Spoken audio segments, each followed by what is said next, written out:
Olá, muito bom dia. Que a graça e a paz de Jesus Cristo seja com a sua vida, a sua casa e a sua família nesse dia muito especial. Quero compartilhar uma palavra que o Senhor colocou no nosso coração, que se encontra aqui no livro de Atos dos Apóstolos, mais uma vez. Na verdade, nós vamos ver dois textos, um em Atos capítulo 3 e outro em Atos capítulo 4. A palavra do Senhor nos diz o seguinte: Pedro e João subiam ao templo para a oração da hora nona. Era levado um homem coxo de nascença, o qual punham diariamente à porta do templo, chamada Formosa, para pedir esmola aos que entravam. Vendo ele a Pedro e João que iam entrar no templo, implorava que lhe dessem uma esmola.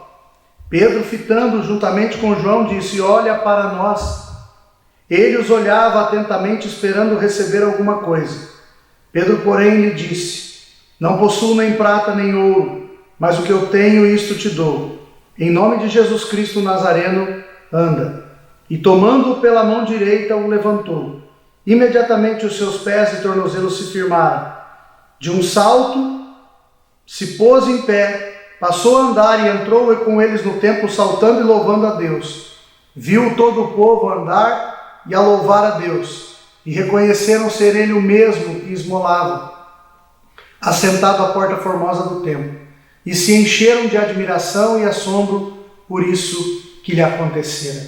E agora nós vamos para a leitura do segundo texto, que se encontra aqui em Atos, capítulo 4, versículo de número 31. A palavra de Deus nos diz o seguinte: Tendo eles orado, tremeu o lugar onde estavam reunidos. Todos ficaram cheios do Espírito Santo e com intrepidez anunciavam a palavra de Deus. Que o Espírito Santo possa falar ao meu e ao seu coração através desta palavra. Queridos, eu quero deixar como tema a oração que abala estruturas. A oração que abala estruturas. Nós vimos aqui no texto de Atos 4:31 que os irmãos, o povo de Deus, orando, ao terminarem a sua oração, tremeu o lugar onde eles estavam reunidos, todos foram cheios do Espírito Santo e anunciavam com intrepidez a palavra do Senhor. É fundamentado nesse texto e também no texto de Atos capítulo 3, que eu quero ver algumas verdades com você a respeito desta oração que abala estruturas, que mexe com a estrutura do lugar onde este povo se encontra. E para isso, nós precisamos nos reportar aqui a Atos capítulo 3, porque a história começa aqui em Atos 3. Conclui-se na oração de Atos 4:31. Mas o texto inicia-se aqui. E nós vamos ver que este povo, cuja oração abala as estruturas do lugar onde está, e este abalar as estruturas nada mais foi do que uma resposta de Deus, nada mais é do que a resposta de Deus em aprovação àquela oração. E o texto vai nos dizer, aqui em Atos capítulo 3, algumas verdades a respeito deste povo, cuja oração abala as estruturas do lugar onde ela está localizada. Em primeiro lugar, nós vamos perceber que a oração que abala as estruturas de uma sociedade, do lugar onde nós estamos, é uma oração de um povo cuja agenda é determinada pelo próprio Deus.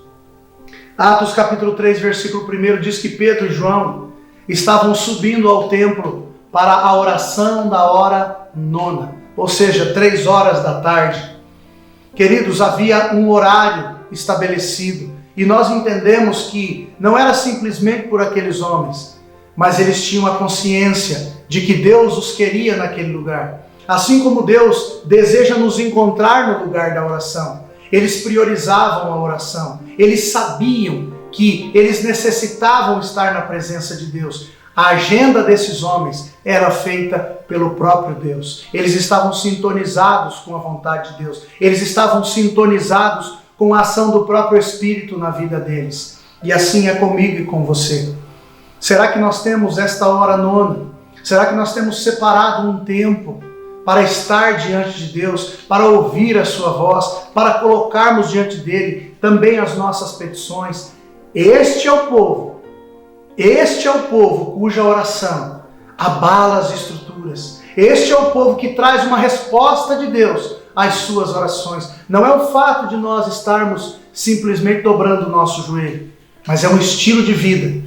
E este povo é um povo cuja agenda é determinada pelo próprio Deus. Mas este povo, cuja oração abala as estruturas do lugar onde está estabelecido, está aqui no versículo de número 4 também de Atos 3, uma segunda verdade. É a oração de um povo sensível aos problemas alheios. O texto nos diz que Pedro e João subiam para a oração da hora nona, para o seu período de oração, de intercessão, de clamor a Deus. Mas de repente havia um homem à beira do templo, na porta do templo, a porta formosa do templo, o lugar onde eles estavam se dirigindo. E o texto diz que aquele homem, como fazia constantemente, se dirige a eles e pede a eles uma esmola.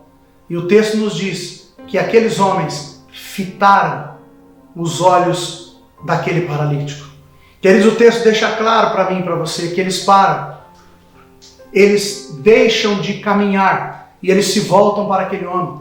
Eles conseguem enxergar a necessidade daquele homem. Eles dão atenção para aquele homem. Este é um povo sensível à necessidade daqueles que estão ao seu redor. Este povo, sim, quando dobra o seu joelho, este povo, sim, quando se coloca diante de Deus, esse povo, sim, tem da parte de Deus a força, o poder para mudar as estruturas do lugar onde ele está estabelecido. Aquele povo, esse povo, quando orou, tremeu o lugar onde eles estavam. Eles mexeram com a estrutura da sociedade na época. Eles colocaram o mundo de cabeça para baixo, porque não só a sua agenda era feita por Deus, era Deus quem determinava todas as coisas, e este povo existe ainda hoje. É um povo que anda debaixo da agenda de Deus, caminhando dentro do propósito de Deus, mas é um povo que, por conta disso, está sensível à necessidade daqueles que estão ao seu lado. Quantas pessoas estão diante de nós, não talvez paralisadas fisicamente, mas pessoas que estão paralisadas emocionalmente, paralisadas espiritualmente. Quantas pessoas estão passando por nós, quantas pessoas estão ao nosso lado, muitas vezes dentro das nossas casas, talvez no nosso local de trabalho, até mesmo nas ruas. Eles não haviam marcado um horário com este homem, eles estavam caminhando no seu dia a dia para algo que era a sua rotina, e de repente algo diferente aconteceu, porque eles estavam sensíveis à necessidade daquele homem. Este é um povo cuja oração mexe, abala as estruturas do lugar onde está estabelecido. E terceiro e último lugar, queridos, aqui nesse texto também de Atos 3, nós vamos ver uma terceira verdade, que esta oração que abala estruturas é a oração de um povo que assume a responsabilidade de uma vida coerente com o Evangelho. No versículo de número 4 ainda, no finalzinho, quando aquele homem pede algo para Pedro e João, o texto diz que Pedro, fitando os olhos naquele homem, atendendo ao seu chamado, dando a ele atenção, voltando-se para ele, diz para ele agora: olha para nós. Olha para nós. Por quê? Porque eles sabiam que tinham uma responsabilidade de viver uma vida condizente, uma vida coerente com o Evangelho que professavam. Eles chamaram a responsabilidade para si. E é este povo que tem procurado chamar a responsabilidade para si. É claro que nós somos falhos, é claro que eu e você somos pecadores, mas, queridos, nós não podemos estar deixando de assumir a nossa responsabilidade. Nós não podemos nos isentar da responsabilidade que temos de testemunhar a respeito de Jesus Cristo através da nossa vida.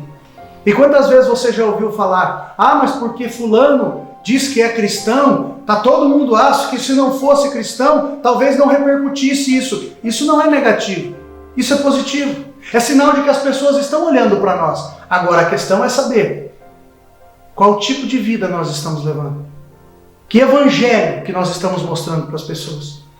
Esse é um outro problema. Mas oxalá que as pessoas possam encontrar na minha e na sua vida uma vida coerente. Que nós possamos ter esta ousadia de dizer, olha para nós, porque não somos perfeitos, mas faça como nós estamos fazendo. É exatamente isso que significa o apóstolo Paulo escrevendo aos Coríntios no capítulo 11, versículo 1, dizendo assim, sejam meus imitadores como eu sou de Cristo. Paulo está dizendo, eu estou olhando para Cristo, então faça como eu estou fazendo. Olhe para Jesus. E aí você pode olhar para mim. Olha para mim, porque eu estou olhando para Ele. Ao olhar para mim, você vai encontrar Jesus. Esse tem que ser o desejo do nosso coração.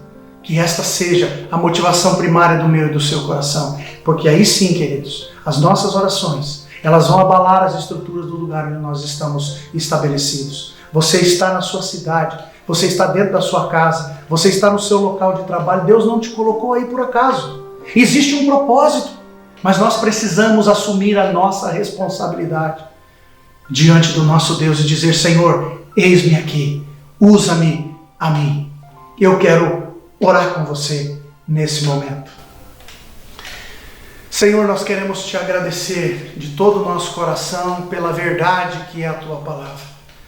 Quando nós olhamos para este povo da igreja primitiva, o quanto nós somos encorajados, o quanto nós somos desafiados a vivermos uma vida muitas vezes diferente da qual nós temos vivido. Porque olhamos para homens comuns, homens simples, pessoas que até mesmo eram iletradas, não tinham um conhecimento humano, mas possuíam algo muito especial da tua parte. Era a presença do Senhor, era a resposta do Senhor às suas orações. É exatamente isso que nós vimos neste texto. Senhor, dá-nos este privilégio, nos dê a graça de sermos transformados neste povo, que ao dobrar o seu joelho, a elevar a sua voz diante de ti, possam ver as estruturas do lugar onde está serem abaladas pelo teu poder. Há uma transformação, Pai, que nós precisamos na nossa vida, na nossa família, no lugar onde nós estamos, na cidade, na nossa nação, no nosso estado, e nós contamos com a tua presença. Mas nós queremos ser este povo que agrada o teu coração ao se permitir ser agendado por ti, a ter o nosso dia nas tuas mãos para que façamos no tempo e no modo do Senhor, ao mesmo tempo que nos importamos com as pessoas e assumimos a nossa responsabilidade diante do Senhor e diante das pessoas de sermos uma testemunha do Senhor Jesus. Esta é a nossa oração, o nosso louvor e a nossa gratidão a ti, em Cristo Jesus. Amém. Querido, que Deus te abençoe mais uma vez, fique na paz do Senhor Jesus e até o nosso próximo encontro.